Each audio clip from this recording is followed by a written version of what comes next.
Bonjour les investisseurs, j'espère que vous allez tous bien. On est parti pour une nouvelle vidéo présentation de portefeuille. Aujourd'hui, épisode 42 du 14 mai, épisode exceptionnel. J'ai surperformé le CAC. Avant de voir ça, on va faire les recommandations d'usage. Je vous rappelle que je ne suis pas un professionnel ni un conseiller financier, mais un simple amateur qui cherche à partager sa passion. En aucun cas, je vous invite à répliquer les positions de portefeuille. Formez-vous et faites-vous vos propres convictions. Il y a beaucoup de choses gratuites sur Internet, donc il n'y a aucune raison de ne pas se former. Vous êtes seul responsable de vos investissements, du choix des positions et donc des plus-values et des moins-values qui vont avec. Ok, comme d'habitude, je monte mon portefeuille pour les personnes les plus pressées. Même si tu restes que 5 minutes, s'il te plaît, mets un pouce, ça fait très plaisir. Donc pour l'instant, tout est rouge. Ok. Donc sur le PA, vous voyez les chiffres en haut sont les mêmes que sur le CTO, donc je fais pas la distinction entre le PEA et le CTO. L'ensemble des deux forme mon compte bourse. Donc c'est pour ça que c'est les mêmes chiffres en haut. Ok, donc j'ai pas fait d'ordre cette semaine, pas d'achat, pas de vente. Hop. Et pour les moins pressés, donc on va voir mon fichier Excel. J'enlève ma tête. Ok, voilà. Donc cette semaine j'ai fait 0,09% de performance. Donc j'ai gagné 13,56 €. Donc bon, au moins je surperforme le CAC, c'est déjà pas mal. On voit que depuis 4 semaines quand même, je stagne énormément. Il y a 0,8% de variation dans les 4 dernières semaines au maximum. Donc vraiment, on stagne là. Actuellement, en tout cas moi, je stagne. Depuis le début de l'année, j'ai un gain de 651 euros, donc 4,10% du portefeuille. C'est nul, surtout par rapport aux indices par rapport auxquels je me compare, pardon. Donc je me compare au CAC 40 dividendes non réinvestis. Donc là, je suis en retard de 10%. Au CAC 40 dividendes réinvestis, là, je suis en retard de 12%. Et par rapport au CAC Mid and Small, je suis en retard de 2,09%. Donc je suis pas très loin du CAC Mid and Small, mais par rapport au CAC normal, je suis très très loin. Bon, depuis que j'ai commencé la bourse, j'ai quand même un gain de presque 7%, donc plus de 1000 euros. Mais je m'attends à ce qu'il y ait une grosse baisse sur le CAC prochainement, et donc j'ai très peur de repasser en négatif, au moins sur l'année, et peut-être même depuis que j'ai commencé la bourse. Donc on verra jusqu'où ça peut descendre, si ça descend. Ok, par rapport à ma liquidité, donc rien n'a changé. J'ai pas fait d'achat cette semaine, comme je l'ai dit tout à l'heure. Pas d'achat, pas de vente. Donc rien n'a changé, 18% de liquidité. Ma liste de courses également n'a pas changé. Donc mon portefeuille de rendement non plus n'a pas changé, mais au cas où il y en a qui regardent la vidéo pour la première fois, donc sachez que j'ai un objectif de rendement de 5% de dividendes sur l'ensemble de mes portefeuilles. Voilà. Pour l'instant j'en suis un peu loin, mais j'ai également 1200 euros, 1100 euros de retard sur ma stratégie dividende par rapport à la stratégie spécu croissance. Ok, ok, donc on va passer au compte titre. Alors, le compte titre, qu'est-ce qui s'est passé cette semaine? Donc, tout en rouge sur le compte titre cette semaine. Total a perdu 0,66%. Il me reste 75% de gains. J'avais sélectionné news. Alors, qu'est-ce qui se dit? Michel-Édouard Leclerc juge gonflé de pointer les distributeurs de pétrole et pas Total. Bon. Total acquiert Iberresina en Espagne. Donc, c'est une société qui fait du recyclage. J'étais content de voir ça. Acteur du recyclage mécanique de plastique. Donc, très très bien. Par contre, donc actuellement, on vote pour Total Energy. Les périodes d'ouverture pour les assemblées générales sont ouvertes. Je vous avais dit que je regarderais les mentions sur le climat qu'ils avaient, que Total Energy prévoit. Et une minorité d'actionnaires de Total Energy a envoyé une lettre à lire à l'assemblée générale disant que eux, ils voulaient une nouvelle façon de faire. Ils voulaient que Total calcule d'une nouvelle façon leur empreinte carbone. Voilà, en gros. Donc j'avais dit que je regarderais ça, et en fait je trouve que les deux projets sont pas terribles. On a déjà vu que Total, dans leur projet à eux actuel, moi j'aime pas trop. Ils versent plus en dividendes et en actions d'achat à leurs actionnaires qui n'investissent dans l'énergie verte pour la transition. Donc moi je suis pas d'accord avec ça. Du coup j'ai voté non à la résolution climat de Total Energy que eux proposaient. Et j'ai voté également non à la résolution climat proposée par la minorité d'actionnaires parce que Parce qu'il ne faut pas être trop extrémiste non plus. Si Total est la seule entreprise du secteur à prendre des engagements aussi forts que ce qui était demandé par la minorité, on va pas pouvoir s'en sortir. Enfin, Total dit que si eux, ils font ce qui est demandé, forcément, une autre entreprise du secteur énergétique va prendre le relais à leur place et du coup, ça servira à rien. Ce sera juste des pertes de marché pour Total Energy et qu'au global, au niveau mondial, il n'y aura pas de baisse de production de pétrole ou production de CO2 pour autant. Donc voilà, donc j'ai voté j'ai voté non, pardon, aux deux résolutions énergie de Total Energy. J'avais dit ce que j'en penserais, donc voilà, je vous l'ai dit, j'ai voté non aux deux. En graphique, ça donne quoi? En graphique, ça donne qu'on est toujours super haut, on est toujours très très haut. Donc le pétrole, pardon, il a bien baissé, Total a un peu baissé, mais on reste toujours très très haut. Au-dessus des M200 jours pour l'instant. Bon, je suis pas sûr qu'un M200 jours résiste, hein, sincèrement, je suis pas sûr du tout. Mais il y a un niveau plus bas là, 51, 52 euros. Si on casse à M200 jours, pour moi, il y aura énormément de monde sur 51, 52 euros. Donc à voir. Sachant que ça distribue quand même pas mal sur Total. Voilà, mais bon, voilà, 51, 52 pour moi, on n'ira pas plus bas. À voir, à suivre. Et en dessous de 50 euros, il me semble que le prix commence à être vraiment pas mal, surtout au niveau du dividende. Voilà, donc chacun fait ses recherches et fait ses propres choix. Ah, je remets ma tête. Ok.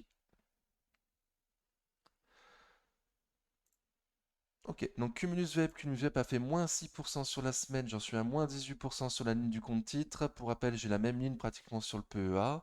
C'est sur le compte titre que j'ai le meilleur PRU. Est-ce qu'il y a une news? Non, il n'y a pas de news. Donc il n'y a pas de news sur Cumulus Vape. On a eu les chiffres il y a peu de temps, la semaine dernière, il me semble. Et là, on attend du coup de savoir comment ils vont financer l'acquisition des 50 boutiques qui nous ont dit acquérir récemment. Donc on attend tous cette news. En attendant, ça baisse plutôt, hein. Donc on a été retrouver des prix dont on avait parlé sur la chaîne, là, les 9,20, 9,14, 9,20. Donc à voir ce que ça va faire. Je constate que dans la baisse, ça ne distribue pas. Bon, mais qu'il y a très très peu de volume. Très très peu de volume, hein. Donc certainement que personne ne veut prendre le risque de se renforcer ou rentrer sur Cumulus Web tant qu'on n'a pas l'information de comment ils vont financer leurs 50 boutiques. Et sur la chaîne, bah moi je suis plutôt à penser qu'ils vont faire une NACA, ou au pire du pire, mais ça j'y crois pas trop, mais ça peut arriver quand même, hein, qu'ils refassent des OCA BSA. Donc faire gaffe, vraiment, il faudrait pas qu'ils fassent des OCA BSA, mais une augmentation de capital, c'est pas terrible non plus, hein. On va se faire diluer, donc c'est pas terrible non plus. Donc à suivre, est-ce qu'on peut aller plus bas? Oui, on peut toujours aller plus bas. J'ai un support là sur les 9 euros. On a les plus bas récents qui sont plutôt aux alentours des 8,40. Donc toujours, tout est toujours possible et plus on attendra avant de nous donner la news, savoir comment ils vont financer les 50 boutiques et à mon avis plus ça va baisser, hein. Les investisseurs ont besoin de confiance et ont besoin de savoir où ils vont. Pour l'instant, on ne sait pas. Ok. Donc sur le PEA, donc le PEA, déjà, il y a plus de verts, c'est ça sympa. On voit que j'ai des sociétés qui ont bien performé cette semaine, mais il y en a d'autres qui se sont cassés la gueule. Donc on va en parler. Orange Vape, pardon, Orange Vape. Ok, un jour peut-être. Orange a fait moins 0,6% sur la semaine. J'en suis à pratiquement plus 22% depuis que je l'ai acheté. Il me semble pas qu'il y ait de news. Non, j'ai rien sélectionné en tout cas. Donc Orange elle aussi, on est extrêmement haut actuellement. On n'est plus à des prix d'achat. On latéralise plutôt à plat. Bon, depuis 2 jours, on est passé en dessous de la moyenne mobile court terme, mais on voit quand même on est très bien, quoi, hein.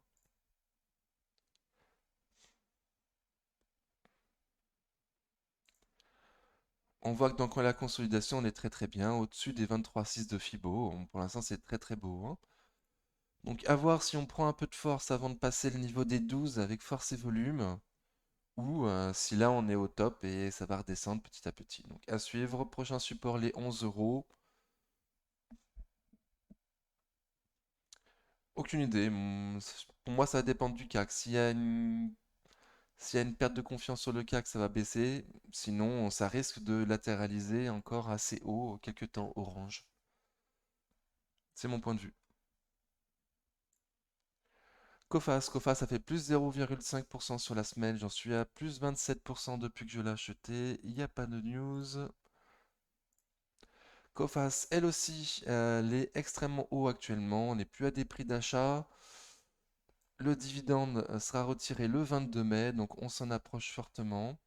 Voilà. Pour l'instant, ça tient certainement à cause du dividende. Dès qu'il y aura 1,50 € en moins, on va retourner au 12,50 si on reste à ces prix-là actuellement, hein.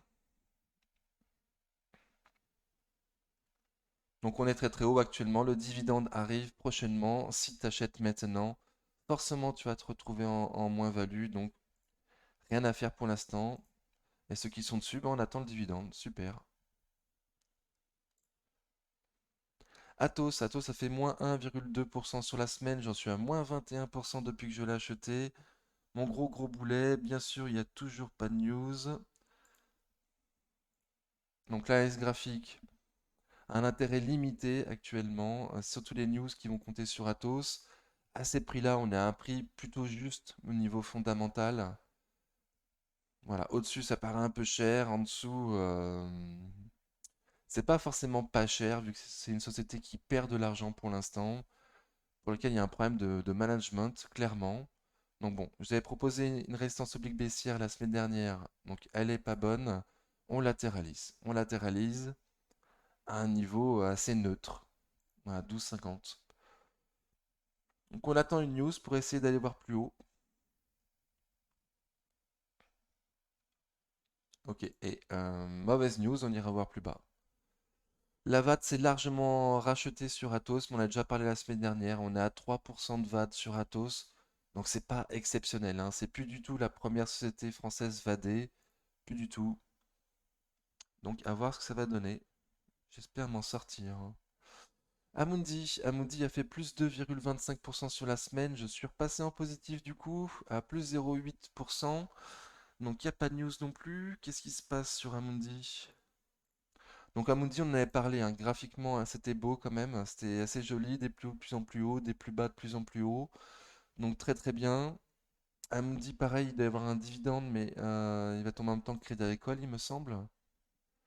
Donc aux alentours du 30 mai. Je vérifierai ça pour la semaine prochaine, pardon. Donc pareil, il me semble que ça tient surtout grâce au dividende. Que va faire le cours une fois que le dividende sera détaché?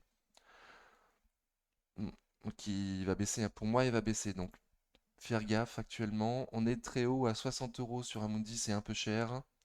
Donc malgré tout, ça accumule. Malgré tout, ça accumule. Avec du volume moyen. Bon, donc à suivre. Personnellement, je vous avais dit que mon PRU était pas bon. Mais voilà, j'ose pas m'alléger parce que la tendance est quand même pas mal. La tendance est quand même très très belle. Donc à voir si ça perdure après le détachement du dividende ou non. Pour l'instant, il nous reste quelques jours à tenir. Ok. Société Générale a fait plus 2% sur la semaine. J'en suis à moins 12% depuis que je l'ai acheté. Donc il y a une news. Donc les chiffres des bancaires sont sortis cette semaine. Donc déjà, il y a l'Assemblée Générale le 23 mai, le détachement du dividende le 30 mai, Société Générale comme Crédit Agricole.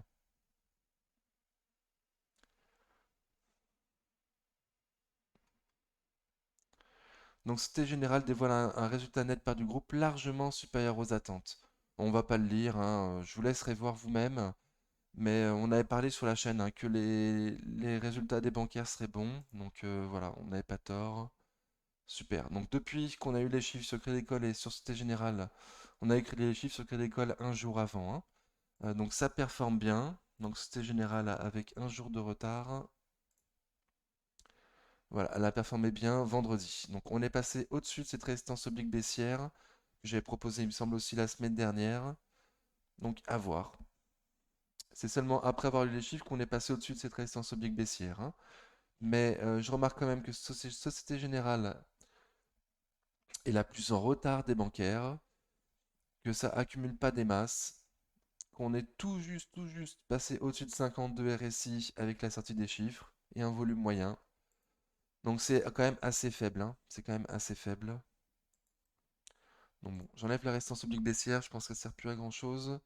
On voit bien que ça latéralise. À passer les plus hauts récents, là, 2217 pour être testé même 200 jours. Et essayer enfin d'aller combler son gap, chose que les autres bancaires ont déjà faite. Ok, donc à suivre. Téléperf a fait moins 1,34% encore cette semaine. J'en suis à moins 7% depuis que je l'ai acheté. Donc pas de news. Pour rappel, je suis rentré dessus il y a vraiment très peu de temps.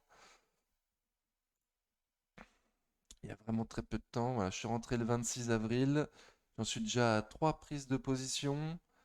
Hmm, idéalement, je voudrais encore rentrer enfin, rentrer encore en une fois sur Téléperformance, une fois de plus, dans le tour des 150. Alors 150, sachant que ça peut très bien également aller à 130 euros si vraiment il y a un gros souci. Il y a un support plus bas à 130. Donc bon, j'y crois pas trop, mais il faut avouer que la tendance baissière est extrêmement forte.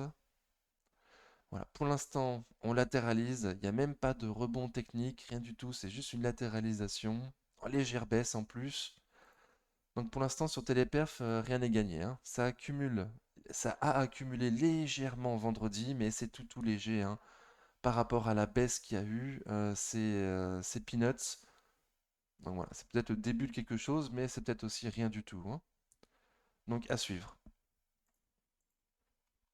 Je trouve que ces prix-là, c'est des prix intéressants. Donc moi, si ça descend encore, pour moi c'est une opportunité, je renforce. Ok, Eurofins, ça fait moins 7,7% sur la semaine, j'en suis à moins 7,42% depuis que je l'ai acheté. Donc il n'y a pas de news, j'avais dit la semaine dernière, j'étais surpris, j'étais agréablement surpris qu'elle performe et qu'elle casse son range là entre 60 et 63 euros. Mais que je pensais pas que ça allait passer M200 jours, hein. On passe jamais M200 jours le premier coup. Voilà, donc grosse déception, hein, dès le mardi, patapouf, ça s'est revenu dans le range. Donc on est retourné à 60 euros. Qu'est-ce qu'on va y faire? Est-ce qu'on est de nouveau dans le range entre 60 et 63 euros? Est-ce que comme on a eu un débordement par le haut, est-ce qu'on va avoir la chance d'avoir un débordement par le bas? Hein, les excès haussiers sont souvent contrecarrés par un excès baissier. Ça arrive régulièrement. Donc potentiellement, on pourrait la choper entre 58 et 60 encore une fois. Et encore une fois, pour la troisième semaine d'affilée, il me semble, j'ai mis en description de la vidéo une vidéo de Ibu et Tino qui parle d'Eurofins, une vidéo extrêmement complète sur les fondas, l'analyse graphique, donc c'était très très bien. Je vous invite à aller voir, ils feront mieux que moi je ne pourrais jamais faire. Donc voilà. 58-60 euros, ça peut être une opportunité. Après, attention, elle peut toujours descendre plus bas, surtout s'il y a un stress sur le CAC. Voilà, pour l'instant, c'est extrêmement baissier. On arrive à des prix intéressants fondamentaux, mais ça peut toujours descendre encore un peu plus, hein. Est-ce que je me renforce à 58-60? Je pense pas, je l'ai déjà fait. Je vais attendre qu'on aille plus bas, du coup. Moi, 55 peut-être, prochain renfort. Voir comment ça se passe sur le CAC.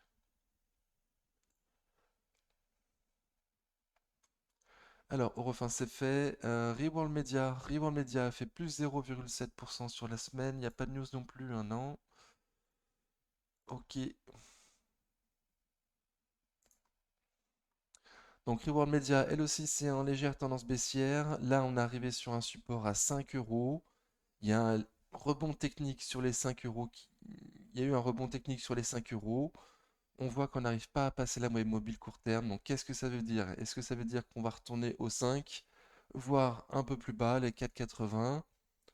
Le top du top pour moi, ce serait descendre au 4,50 avec MM200 semaines en soutien. Là, je me renforce. À ces prix-là, je trouve que c'est des prix intéressants. Je trouve que c'est des bons prix. Je trouve que c'est une opportunité actuellement à ces prix-là. Donc, pas sûr non plus que ça descende encore plus bas que 5, hein. Je suis pas sûr. Voilà, à suivre. Pour l'instant, rebond technique. au-dessus du support des 5 euros. Je remarque que ça distribue pas, hein. Ça distribue pas.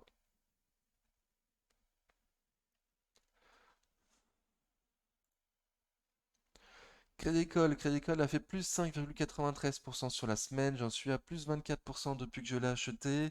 Donc c'est ma bancaire long terme. Il y a une news, donc eux aussi ils ont sorti leurs chiffres. Donc Assemblée générale le 17 mai, détachement du dividende le 30 pour un paiement le 1er juin. Donc il y a eu des chiffres également sur Crédit Agricole, je ne vais pas vous les lire, hein. Ils étaient bons.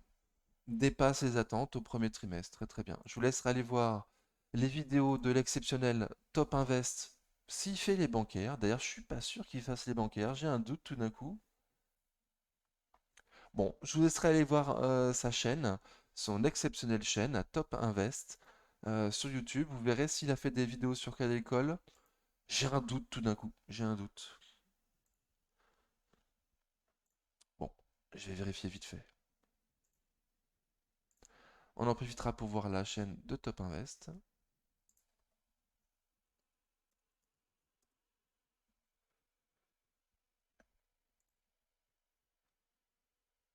Eh oui, il fait, il fait. Bon, la dernière, c'était il y a un mois, du coup. Donc, à voir. Je vous laisserai aller voir ces vidéos. Elles sont super. J'en étais où, moi, du coup? Crédit Agricole. Donc, on l'a vu, oui. Allez, ils ont sorti leurs chiffres, c'était super. Donc, depuis ils ont sorti leurs chiffres, on a été donc combler un gap déjà. On n'a pas vraiment comblé ce gap. On a fait un nouveau trou. Donc, c'est une sorte d'îlot de retournement énorme avec un gap à l'entrée, un gap à la sortie, potentiellement, hein. Bon, je vais pas calculer ce que ça nous donne comme objectif, j'y crois pas trop. Mais en tout cas, un gap de rupture après la sortie des chiffres, ce qui casse la tendance baissière qu'il y avait avant. On a été retourné, on a été retrouvé les plus hauts récents. Donc là, on les teste avec des mèches hautes, c'est normal, on vient d'y arriver.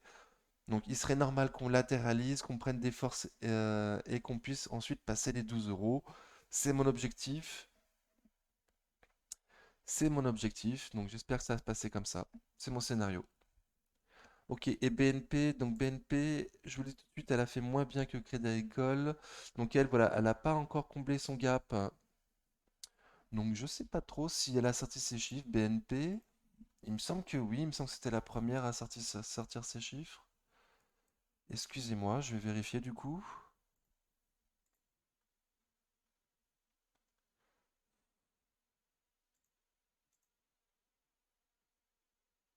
Eh oui, il y a déjà eu l'Assemblée générale, on a déjà eu les chiffres. Le 3 mai, ok.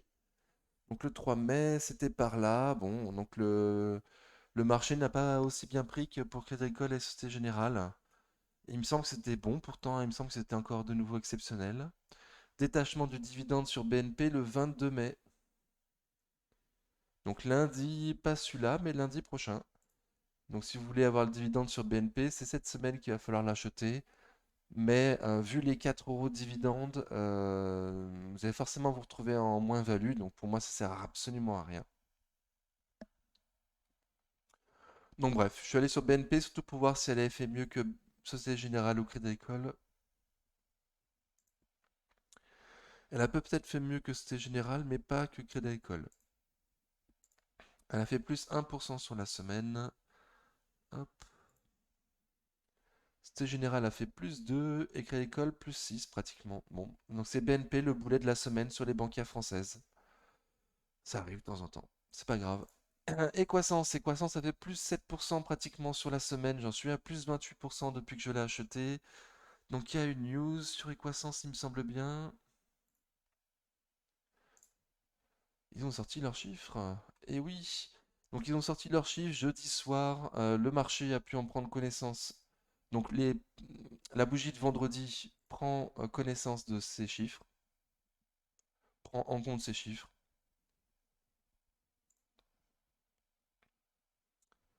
C'est bien ça. Donc on a eu les chiffres jeudi soir à 18 heures et donc vendredi, les investisseurs ont pu investir dans les croissances au vu de ces chiffres. Donc on va voir graphiquement ce que ça donne, mais chiffre très très bon, hein, plus 14% au premier trimestre. Ouais, je vous laisserai lire vous-même. Chaque fois c'est long et ça apporte pas forcément de plus à la vidéo. Du coup, je vous laisserai lire les chiffres vous-même. Ok, donc qu'est-ce que ça a fait graphique Equasens du coup à la sortie de ces chiffres? Bon, bah, même avant, ça montait déjà, hein. Alors moi sur la chaîne, je l'ai toujours dit, en dessous de 70, ça me paraît être une opportunité. Au-dessus de 75, ça me paraît un peu cher. Donc là, on est au-dessus de 75. Pour moi, on est un peu cher.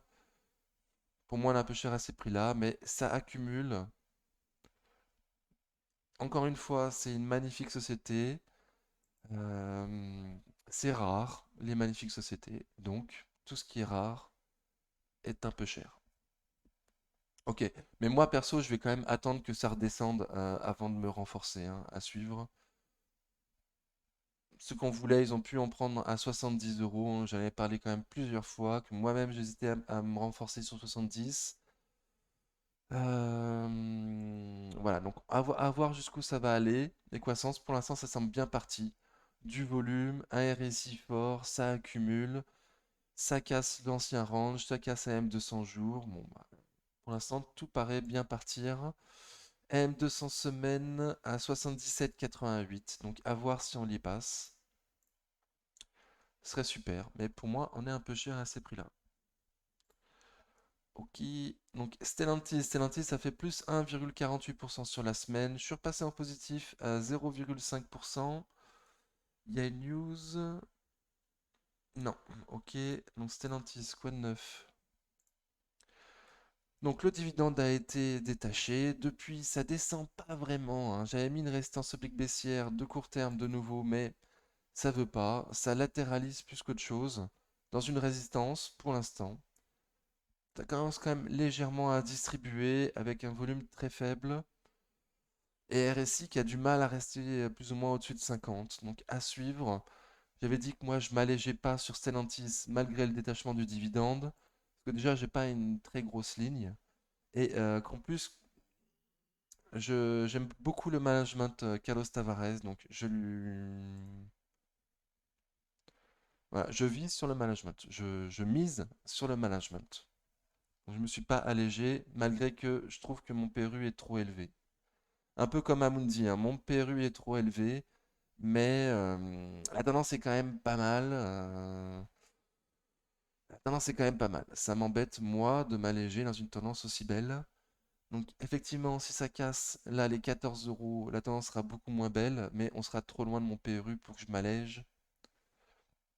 Donc, je vais attendre qu'on retourne au 12,50. Si jamais on y retourne, 11,50 voire 12,50 pour me renforcer. Ok, pour l'instant, ça latéralise dans une résistance, hein, sous résistance oblique baissière de moyen terme. Donc, à suivre.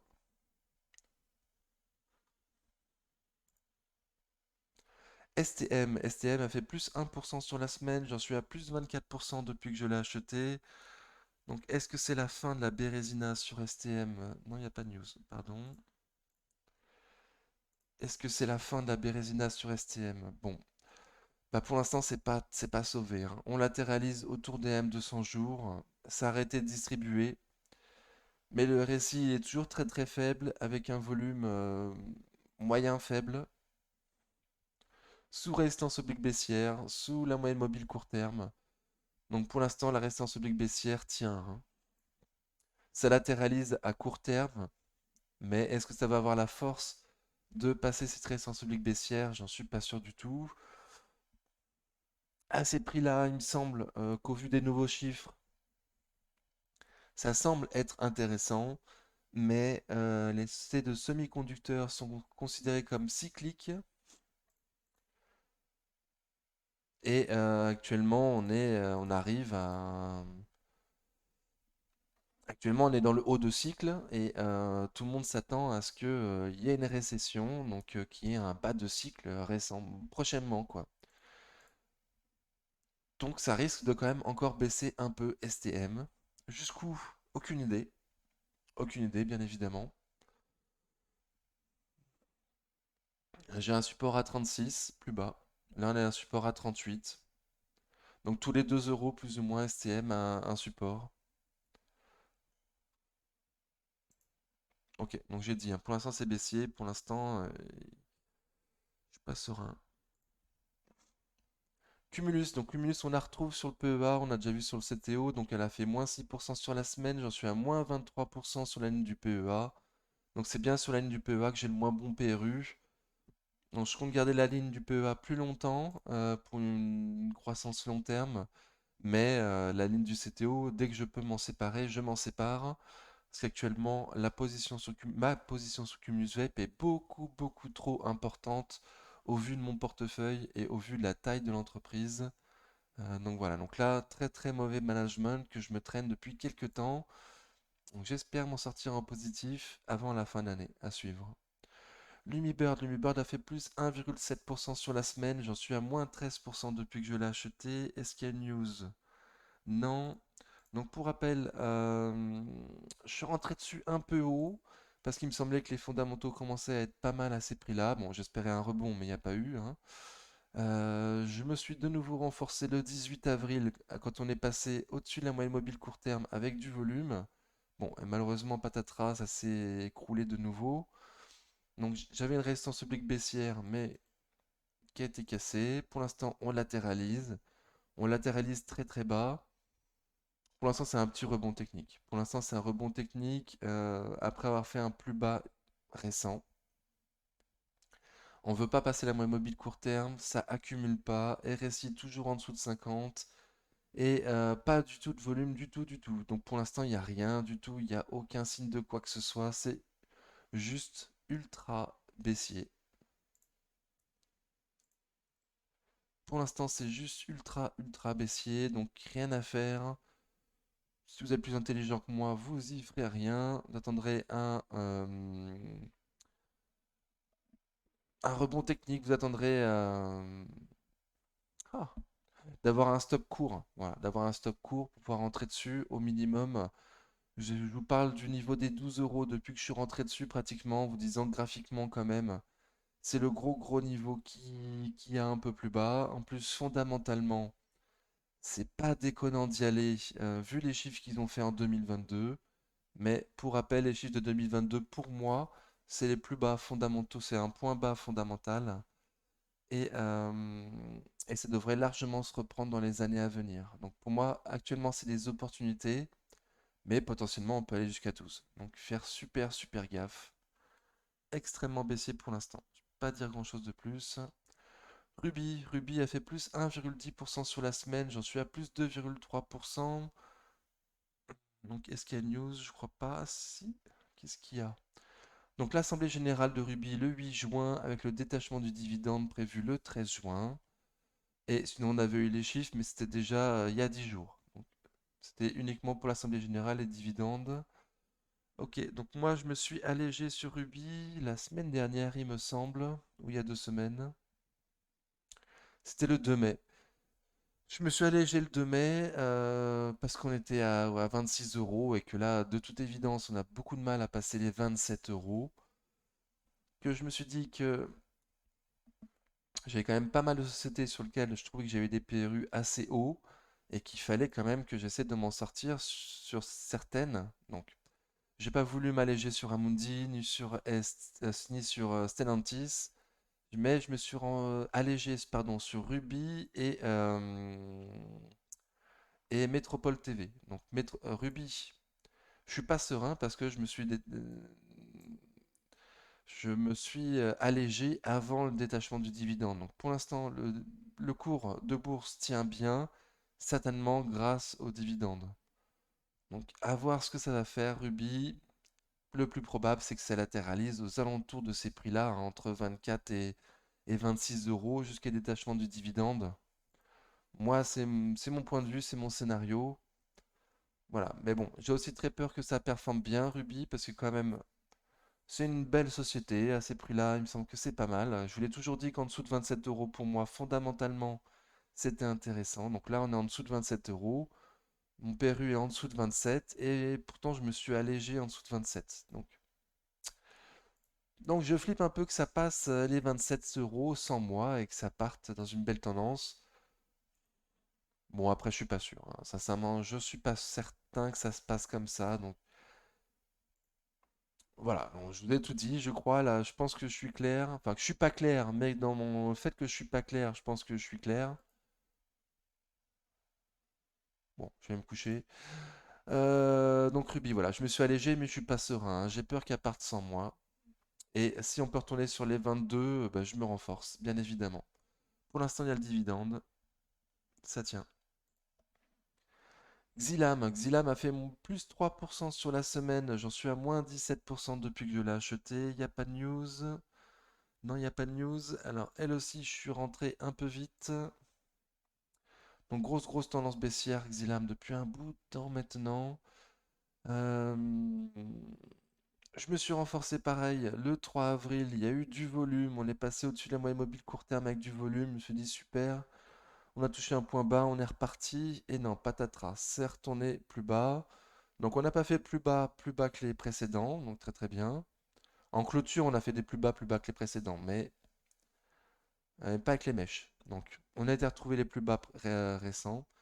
Depuis, on a un rebond technique. On est en dessous de la moyenne mobile court terme. Voilà. Ce n'est qu'un rebond technique à ce niveau-là. RSI en dessous de 50, très peu de volume. Ça ressemble beaucoup à Lumibird.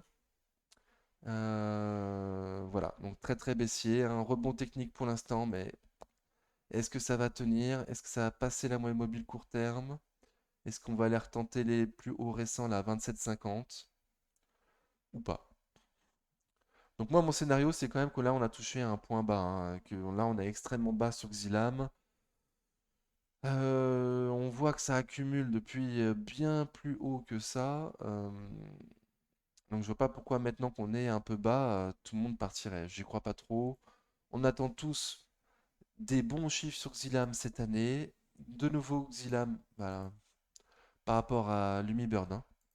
Donc comme Lumibird, Xilam, il me semble qu'elle doit avoir fait un point bas fondamental en 2022 et que ça va se reprendre en 2023. Donc on attend les chiffres pour valider tout ça et pour reprendre du volume sur le cours de bourse. Pour l'instant, c'est extrêmement baissier, c'est super bas. Ok,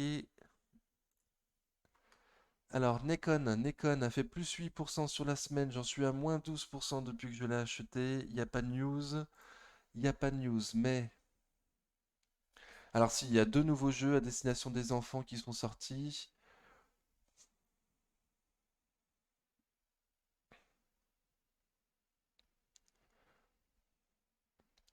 Donc deux nouveaux titres, Animal Hospital et Wild Child Unicorn Champions.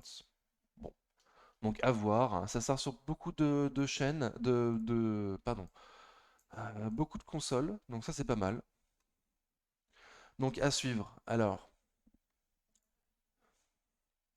bon, pour tout vous dire, il y a longtemps que j'ai rencontré Dieu, mais la foi, pardon, sur Nekon revient petit à petit.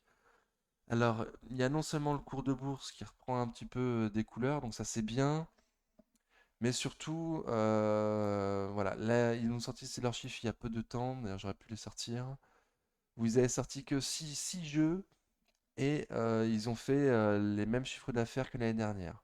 Et là, ils prévoient d'en sortir 24 cette année, je crois, ou 18, je sais plus. Donc beaucoup plus. Donc il semble sur Nikon également qu'on ait fait un plus bas fondamental en 2022 et que ça devrait se reprendre en 2023. Donc à suivre, les premiers chiffres qui devraient être meilleurs sur Nikon devraient sortir en juillet. Donc voilà, un début de renouveau de foi qui revient sur Nikon. Euh, J'aime pas le management, enfin, je suis déçu par la management. Donc de toute façon, pour moi, Nikon, ça a baissé dans mon estime. Mais il faut avouer que s'ils sortent trois fois plus de jeux en 2023 qu'ils ont sorti en 2022, il est quand même probable que leur chiffre d'affaires et que leurs bénéfices soient bien meilleurs en 2023 qu'il a été en 2022. Donc à suivre, à suivre. Effectivement, Nekon, il y a du renouveau. Il se passe quelque chose. Très bien, très bien. Bon, malgré tout, ça accumule pas, hein, ça accumule pas terrible pour l'instant. On arrive sur AM 200 jours, donc je pense pas qu'on passera AM 200 jours du premier coup. De nouveau, il y a de fortes chances qu'on se casse la tête dessus, qu'on retourne plus bas, voire tester un support intéressant, comme les 2,40, 2,50 par exemple, avant de passer à M200 jours. Hmm. Et moi, je vous ai dit que donc du coup, les chiffres, on les verrait sur Nikon seulement à partir de juillet. Donc je m'attends pas à ce qu'il se passe non plus grand-chose sur Nikon avant juillet, hein. Donc, à suivre, à suivre. Bon, déjà un début de fois qui revient sur Nikon, c'est quand même pas mal, hein. Corian a fait plus 0,13% sur la semaine, j'en suis à plus 0,5 depuis que je l'ai acheté. Donc il n'y a pas de news. Si. Alors, Assemblée générale de Corian le 15 juin, ils nous disent pas pour le dividende, mais il y aura un dividende. Donc certainement fin juin. Et donc un nouveau nom pour Corian, on l'avait déjà vu ensemble, mais bon. Donc ils vont s'appeler Clariane prochainement, pour faire oublier le Covid. Ok, donc Corian, alors. Corian, pour rappel, je suis rentré dessus parce qu'il me semblait que fondamentalement ça commençait à être des prix intéressants. Que en dessous de mon PRU, enfin à mon PRU et en dessous, on a un rendement qui est quand même supérieur au livret A. Donc ça commençait à être intéressant. Malgré tout, enfin, depuis que je suis rentré sur Corian, je suis aussi rentré sur Téléperf. Téléperf, c'était pas prévu. Du coup, ça m'a bouffé pas mal de cash. Et cette semaine, sincèrement, j'ai largement hésité à m'alléger sur Corian pour récupérer du cash. Voilà, parce que mes plans sont perturbés par l'achat de Téléperf qui n'était pas prévu dans mes plans, hein. Donc voilà, je suis repassé en positif sur Corian, donc j'ai failli m'alléger, donc soyez pas surpris si je m'allège dans les semaines qui arrivent. Pour l'instant, c'est en belle tendance, donc je garde quand même, ça accumule un petit peu. J'attends qu'on aille se casser la tête sur MM200 jours pour vendre, certainement. Pour moi, le potentiel, il est beaucoup plus grand sur Corian. On peut retourner à 20 euros à un moment donné, enfin plus tard, dans les années à venir, je veux dire, hein. Et le dividende que je vous dis à 3% à ces prix-là, déjà, c'est un tout petit dividende par rapport au dividende qui est attendu dans les années à venir. Donc aujourd'hui, tu rentres dessus avec un dividende à 3% que tu vas toucher en 2023. Et en plus, pour 2024, 2025 et les années qui vont suivre, le rendement ne sera pas à 3%, mais plutôt à 5, voire 6%. Donc pour toutes ces raisons-là, pour moi, Corian, c'était une opportunité de rentrer dessus. Mais pour moi également, la grosse opportunité pour rentrer sur Corian, ça sera peut-être uniquement lorsqu'il y aura l'AK faite sur Orpea, oui, et qu'on verra concrètement les actions à 10 centimes ou les actions Orpea à 30 centimes, quoi. Donc pour moi, il n'est pas certain qu'on ait fait plus bas sur Corian. Il se peut que de nouveau, il se peut que si le CAC se casse la gueule, si il y a une perte de confiance et qu'en plus, il est possible que l'augmentation de capital d'Orpea, il y a de nouveau un point bas. Donc, pour toutes ces raisons-là, je suis rentré dessus, mais je vais en sortir prochainement. Donc, j'espère avoir été clair. Bon, je pense pas. Je pense pas. Je le répéterai dans les prochaines semaines, d'autres façons, peut-être ce sera plus clair. Ok, Métropole a fait plus 0,2% sur la semaine, j'en suis à moins 10% depuis que je l'ai acheté. Donc j'ai vu une news.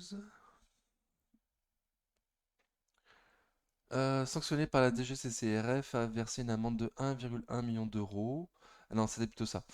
Retard de paiement, plusieurs entreprises sanctionnées, dont M6 et McDonald's. Donc ça, c'est pas bon, hein. Niveau ESG, l'ESG compte de plus en plus. Et a priori, M6 c'est un mauvais payeur, hein. Il paye mal ses fournisseurs, il les paye en retard, donc c'est pas cool. Voilà, je voulais vous le dire. L'ESG a de plus en plus d'impact sur les marchés, donc ce genre de news, ça fait pas plaisir, hein. Déjà qu'ils ont pas fait des super chiffres, en plus ils payent en retard leurs fournisseurs, donc vraiment c'est pas cool, hein. Ok, donc Métropole.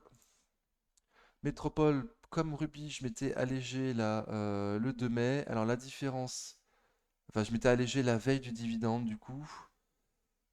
Hmm, Alors, ouais, après coup, bah, tu peux pas jamais le savoir avant, hein. Donc, je me suis allégé sur Métropole avant le détachement des dividendes parce que je voulais pas passer en moins-value sur Métropole. Enfin, je savais que j'allais passer en moins-value sur Métropole, vu mon PRU. Donc, du coup, je voulais pas avoir une trop grosse ligne. Je m'attends à ce que ça baisse sur Métropole, que potentiellement on aille en dessous de 12 euros. Moi, j'ai toujours dit sur la chaîne, c'est plutôt en dessous de 12 euros qu'il faut essayer de la viser Métropole. Donc voilà, encore une fois, j'avais un PRU trop élevé sur cette ligne. Donc j'ai fait le choix de m'alléger sur deux lignes pour essayer de m'en sortir plus vite sur celle-là. Donc Métropole, je suis plus serein déjà. Métropole, je suis plus serein. Le dividende, il est passé. Voilà, c'est bon. Les cours peuvent se dégrader.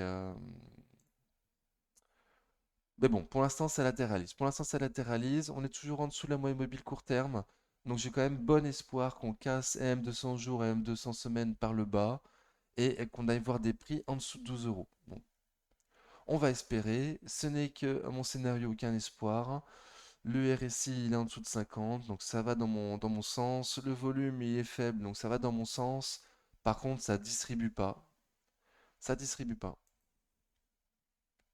Donc à suivre. Moi, mon scénario, c'est que ça baisse, mais j'en suis pas certain. Et si ça baisse pas, bah franchement, c'est pas bien grave, hein. Métropole, c'est pas non plus top qualité. Voilà, bon, c'est pas grave, ça part sans moi. Ruby, ça m'embête plus parce qu'il n'y a pas encore eu le dividende. Voilà, Métropole, je l'ai déjà eu, donc ça m'embête pas. Ça m'embête moins. Ok, bon écoutez, on a fait le tour du portefeuille. J'espère que ça a convenu. Vous avez vu qu'hier, on a eu le retour de Maxime. Donc super, très content le retour du Maxime, mais là il repart de nouveau. Il est revenu pour le week-end et en fait il repart. Donc certainement pas de vidéo de portefeuille pour Maxime la semaine prochaine. Mais si vous voulez discuter avec lui, bah, sachez il est connecté quand même sur le Discord, hein, très régulièrement. Donc n'hésitez pas à nous retrouver sur le Discord, ça fait très plaisir, il y a de plus en plus de monde, c'est très sympa. Voilà, en attendant, prenez soin de vous, à bientôt, ciao.